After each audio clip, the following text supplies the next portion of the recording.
Yes, before we begin, can you tell me one thing that the students dread severely? It's there on your screen, right? And you guessed it, it's very much clear. Exams. Yes? So, whenever exams are nearing, what happens? Your feelings change. You start worrying. You start not enjoying things that you regularly used to enjoy. And you're always tensed because you want to do your best in your exams. Yes, obviously. Ultimate goal is that you all want to do best in your exams. This stress is very common amongst the students, and many students then all over the world, they resort to ways that can reduce stress during exams.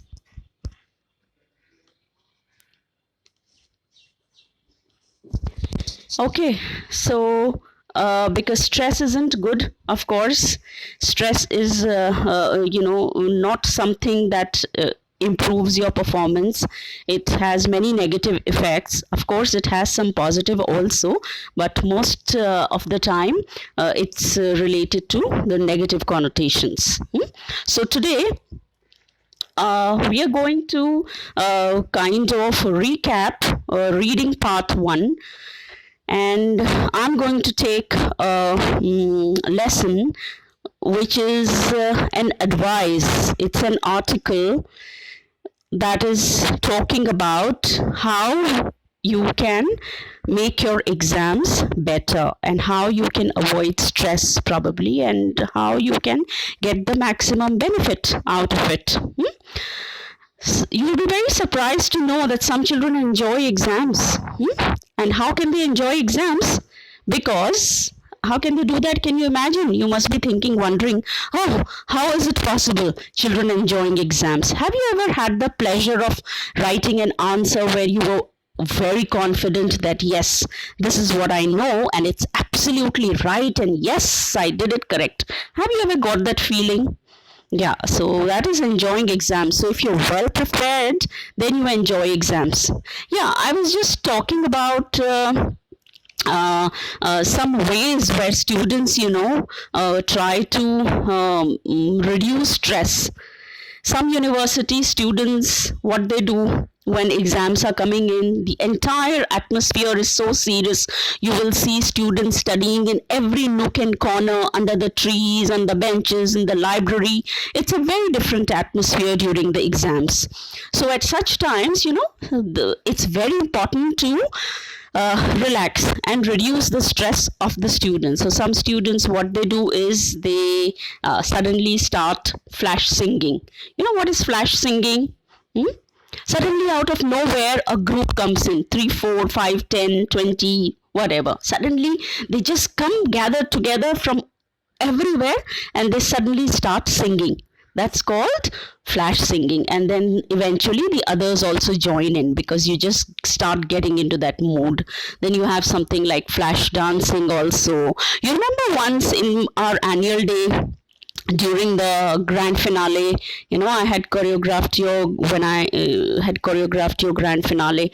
All the students from everywhere, all the gates, 3 gates, they entered and surprised the audience. Do you remember? You all did it. Okay, that's called a flash appearance. Suddenly you flash. So when I was just reading of different ways, I came across a very interesting idea. And the student Zed from, I think, Ontario, if I'm not mistaken, what he does is he carries 2 pillows with him. And whoever he sees studying seriously and, he feels that, yes, they need to break that kind of mood and they need to relax, he throws a pillow at them and they both start doing pillow fight. I'll send you that video and I'm sure you're going to enjoy and understand better. Yeah. So we're talking about exams, and today's class is about tips that will help students to take the exams better. Okay, are we ready?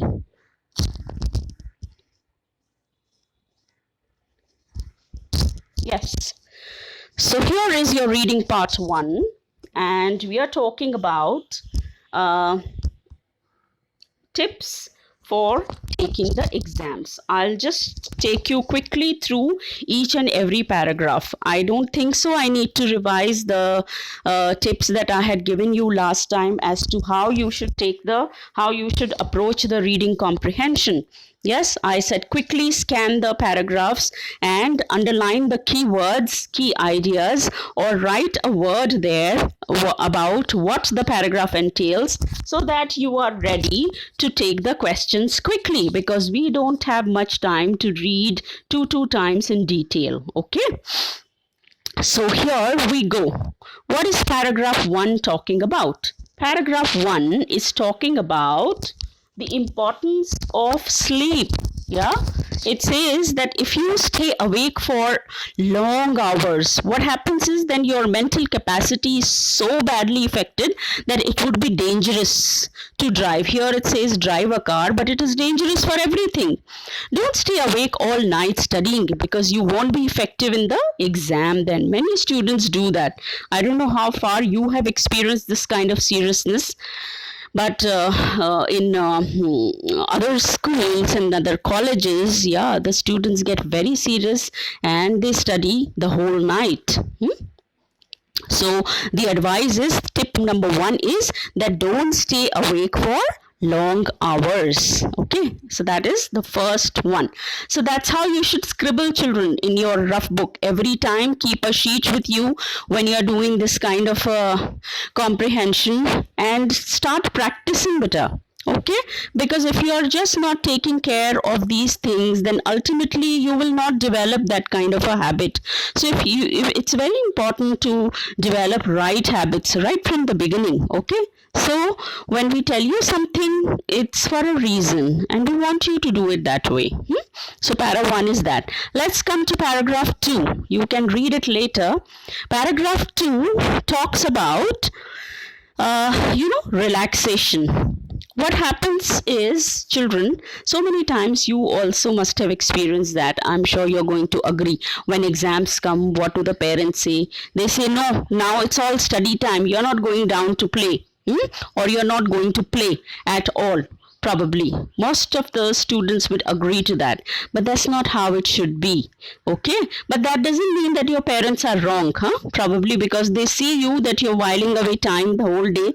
Probably that's the reason they say. So what you do, and students also, what they do is they stop playing completely and submerge themselves in studies. So that's again not a very good idea. The article is advising us that you should take up some sport. It says that students often stop doing sport to have more time to study for exams, but that's a mistake. Okay, so you must continue your favorite sport that you play, maybe for some time, because it's a very good way to relieve stress, and it gets the blood flowing to your brain. And when the blood flows to the brain, what happens? Your thinking capacity increases. Okay, and it's so much better to compared to spending time in the gym. Okay, so continue to relax yourself, find ways to relieve your stress. That's what para 2 is advising. Now paragraph 3, what does paragraph 3 says? It says, often when we can't think clearly and have a foggy memory, it's because our brain needs to be hydrated. Yes, so para 3 is advising ourselves to keep ourselves hydrated. What happens is you take a book and you sit in one corner and you will start studying. So much so that you forget everything. You forget to eat, you forget to drink water, you forget to hydrate yourself, you forget everything, and you're only concentrating on studying for long hours. So it says that that's also not a very good idea. You should always keep a bottle of water with you, probably when you're studying, and keep taking sips of water so that your brain is hydrated. What happens is when it's not hydrated, you start feeling dizzy. Okay, you have a very foggy memory. So don't do that. Keep yourself hydrated. Yeah. Then paragraph 4, what does it talk about? Yes, it's a very interesting fact that the article has considered. It's about students who fear that the teachers will always mark them down. Yeah, so many times you hear children, oh, this teacher, no, I had written the answer correctly, but I'm sure she's going to give me less marks. I'm sure the answer was correct, but she marked me wrong. This is a very, very common thing amongst the students. At least in my students, SPAN students, I don't want this kind of feeling seeping in. But the article, yes, talks about it very rightly, and I sometimes really feel how people write and catch the pulse. Yeah, it talks about students who think that their teachers will mark them down if they can. Sometimes students worry so much that they get writer's block in their exams. What do you mean by writer's block in the exam? The mind gets blocked. You just cannot write now, and then they score badly. Your teachers, remember, always your teachers want you to perform as well as you can and give you marks wherever possible. Okay, I myself have been teaching for more than 25 years now, and I always feel how much more marks can I give my children. No, I don't want to cut marks. That's a very wrong notion the students carry. So that's not about it. Remember that now you understand your subject more. You should always remember this, that don't worry, yeah, don't let that thought come in that the teachers are going to mark you down. They'll always strive to give you more marks. Remember, they really are on your side, huh? The teachers are not on the other side. You and the teachers are always on one side. Remember that. All right, then when we come to paragraph 5, what does paragraph 5 say?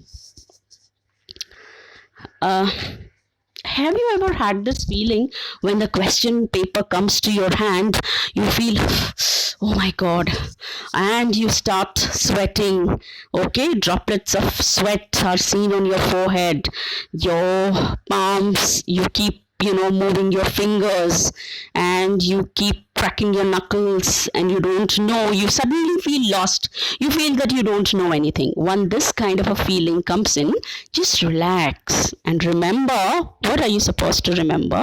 Remember that now the entire year has passed, you have studied the syllabus well, and now you know your subject much, much well than you understood earlier. And by now, you can't do much about it. Whatever you had studied, time is over now. Now you can't spend any time thinking on something that you haven't learned. So don't worry about it. Remember that now you understand your subject more and can answer other questions. Yeah, so don't start panicking on one question that you don't know this, and then let that kind of a feeling completely engulf you and you're not able to answer others. No, just take a deep breath, relax, and do what? Think. Give your mind this reminder that now you know your subject very well. You have studied other topics very well, and you will be able to answer other questions well. Okay, remind yourself. So that will help you to do your exam in a better way. Yes, what's paragraph 6 talking about? Paragraph 6 is also talking about something really important and neglected, I would say. It's a very neglected habit, that is seen generally in this today's generation, that is your generation. So I don't mean to say that your generation is not a good generation. No, okay, I don't mean that. You all are very intelligent. But there are certain habits that you have taken it very lightly. And here the para is reminding us about that habit. It says that students usually skip breakfast during exams. They feel no, they have to study now. It's only study time, and when they eat something, they will be wasting time. No, that's a very, very wrong notion, and it has to be corrected, because in fact you are not wasting time. It's going to be beneficial for you. When you do not have breakfast, what happens? The study says, what does the study say? The students who skip breakfast experience a 20 to 40% reduction in thinking skills. My goodness, isn't it such a disaster? Just by not taking breakfast, just by skipping that 10-minute thing, you are reducing your thinking skills for about 20 to 40%. Imagine such a great loss. It leads to lack of concentration, leads to lack of memory and alertness. You maybe at times you become foggy, you're not able to remember and recollect things. All this happens when you do not take a nutritious breakfast. So you must remind yourself, and I always say this in school also when your exams are beginning, that have a good breakfast. I really fail to understand how come your parents can leave you without breakfast during exams and just with a glass of milk. That should not be done. You should eat what? Now when I say breakfast, it means that you should eat a nutritious breakfast. Okay, shouldn't be like, okay, last night's leftover pizza, so yes, you gobble it down. Shouldn't be that way. It should be a nutritious breakfast, which will keep you full for long. Okay, now we are talking about paragraph 7. Yes, paragraph 7 is giving you another tip. Usually what happens is when the students want to keep awake, they take coffee. No, that's a very common misconception that people have, that we'll drink coffee and it will help us to keep awake. It might have some instant quick, it might give you an instant quick kick, but that's not what caffeine is. Caffeine usually will make you feel good only for a short time. Okay, yeah, we are talking about paragraph 7. Yes, so caffeine is a stimulus which makes you feel good in a short time. It gives you a kick only for a short time, but eventually what happens? Eventually, as a result of the caffeine, you start feeling cranky, because drinks that are high in caffeine actually cause stress. Do you know that? So what all kind of drinks contain caffeine? You have coffee, you have tea, not herbal tea, soda, yes, and the energy drinks, supposedly energy drinks, that children think and the youngsters think, oh wow, these are some very good drinks, I must take during exams, the energy drinks. No, they all contain caffeine, and they eventually make you irritational and cranky. That's what caffeine does to you. Okay, now something very simple and something very, very common. Paragraph 8 talks about an experience that students face. What about you, children? Have you ever faced this kind of a situation that, your exams are over and then you stay back and you discuss the answer with your friends? Do you do that? So many times you will see after exams, when the children are let off from their classes, they come down, they collect, they gather, and what they do is they discuss the answers with friends. There's no harm as such, but I'll tell you what the harm is then.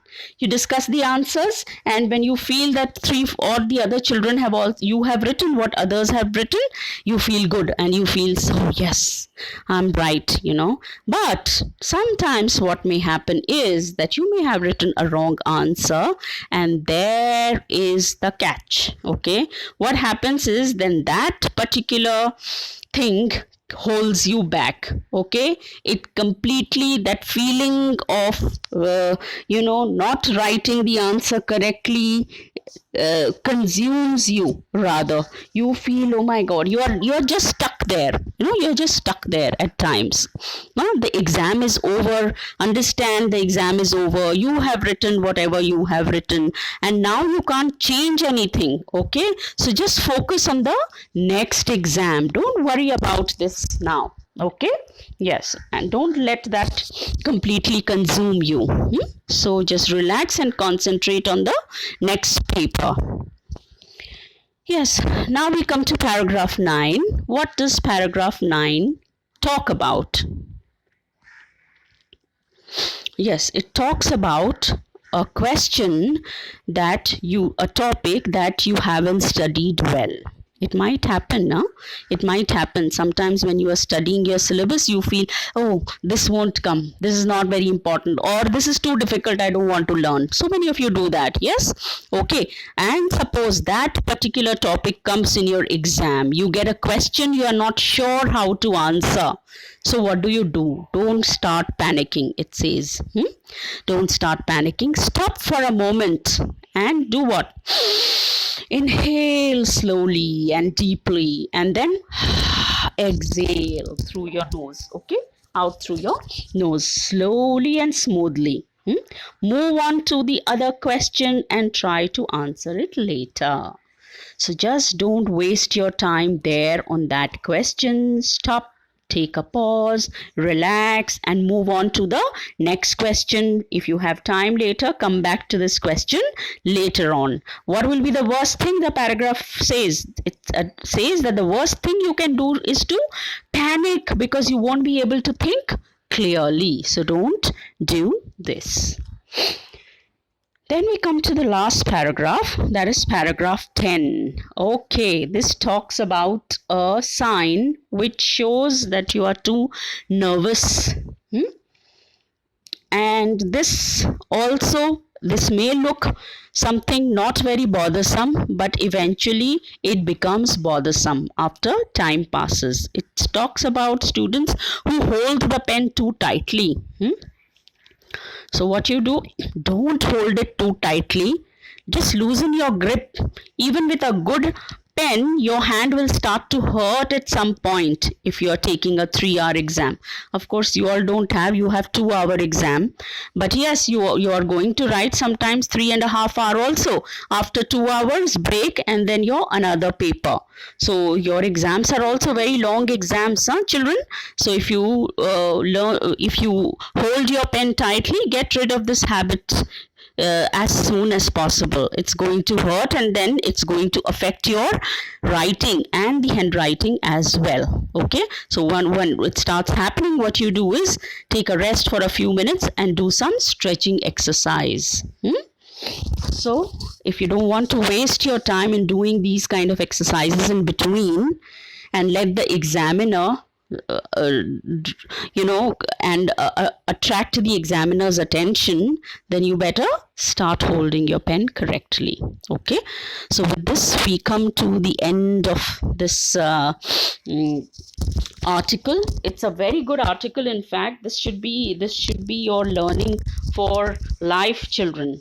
This should be your learning for life, because life will keep throwing exams to you every now and then. But yes, as of now, it's very important. Now what I expect you to do is, dear students,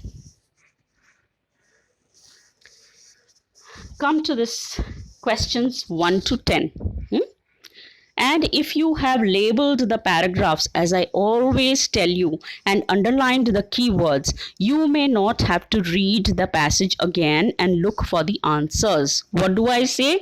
Check your shopping list and rush to shop the right items. Okay, so here what are you supposed to do? You just have to write the paragraph numbers, children. Okay, say A. What is question A? Focus on what you know. Now, which paragraph is talking about focusing in what you know? Just write the para number there. Write there P-A-R-A and the number, whether it is 1, 2 or 10. B. Avoid talking about each exam afterwards. Yes. So where is this paragraph where we talk about waiting back after the exams? It's paragraph 8. Okay. For examples. So write there paragraph 8. Next, avoid sugary snacks during the day. Where is it? Which paragraph it is? Just write the paragraph number. Okay. So, will you be able to do this? This is the assignment for today. Today is Thursday. Submit it to me by Saturday. Can you do that? It's a very simple and small thing to do. And children, I'll tell you the tip that is not included here. The tip for doing right assignment is to do it the same day, because it stays fresh, and then you don't know, later on you forget so many things and you don't know how to do and you keep asking. Okay, so what you're supposed to do is take a fresh page in your notebook, write there part 1 and in bracket write recap. So we are doing a recap of part 1. Write the heading top 10 tips for taking exam. Then write questions 1 to 10. And you do copy the question, children. Do copy these 1 to 10 questions with A, B, C, D up to M. And put a hyphen and write the answer. Okay? I might send you a sample how to do it. I'm not promising that. Okay? So all the best and do your best. Thank you.